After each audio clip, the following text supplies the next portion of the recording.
Ayun guys, ito na yung motor. Niyara ng 2,000, no? Rossi. Tingnan natin kung maayos pa natin yan.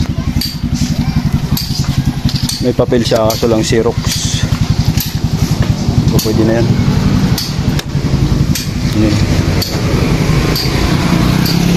Walang susi. Rekta muna natin mamaya. Tingnan natin kung gagana. Kung under siya. Dito na yung bilis lang siya. Guys, yung anak ko. Yung motor tinulak natin. Pagod ako. Pinawisan tayo guys. Yan, titingnan natin kung maayos pa natin yan. Mamaya. Yan guys, ito na yung motor na nabili natin sa junk shop. No? Binuksan na natin. Tapos, kanina wala tong tawag nito. Wala siyang CDI, nilagyan na natin. Tsaka battery. So, nilagyan na rin natin ng battery muna.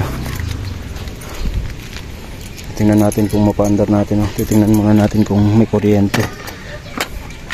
Yan, may battery na rin yan. Nilagyan muna natin.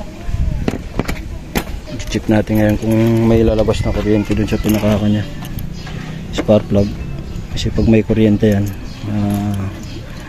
may posibilidad na under to. I-check muna natin. Ito yung unang yung i-check guys. Ito, ayan. Tanggalin nyo lang to.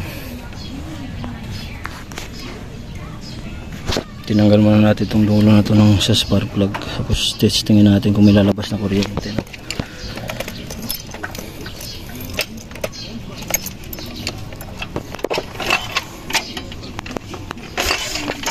Meron ba? Kita ba? Meron. Meron guys. May kuryente siya guys. So gagawin natin dito ay nilinis natin yung carb. Kasi madumi na yan sigurado. Para try natin kung under siya. Ito guys yung mga kanya okay pa. Wala pang tagas no. Babaklasin lang natin tong carb. Lilinisin natin. Yung guys, nabaklas natin yung carb nya. Sobrang baho ng amoy. Yan o. Kulay dilaw. Ayaw magtuloy no. Mandar.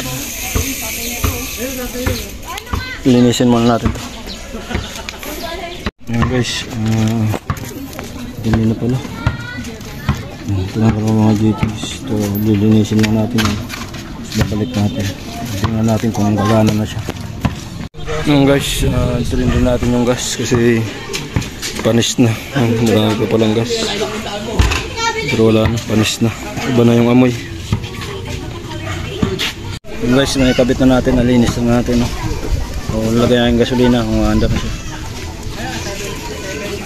Guys, lagyan natin ng gas. Try natin kung gagana na siya. No?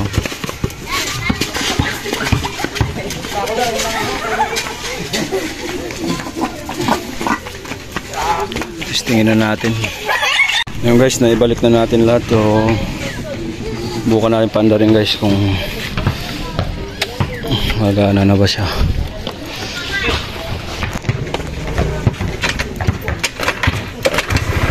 Guys, oh. Maana na siya. Ito lang maingay. Oh. Ito lang. So, yan. Ito tahimik pa makina niya guys. Panalo tayo dito, no?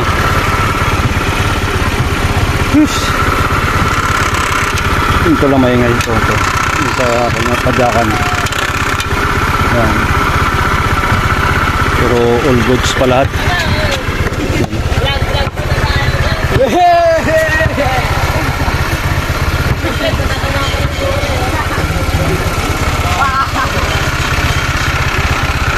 Ito yung motor guys. Bili natin sa junk shop.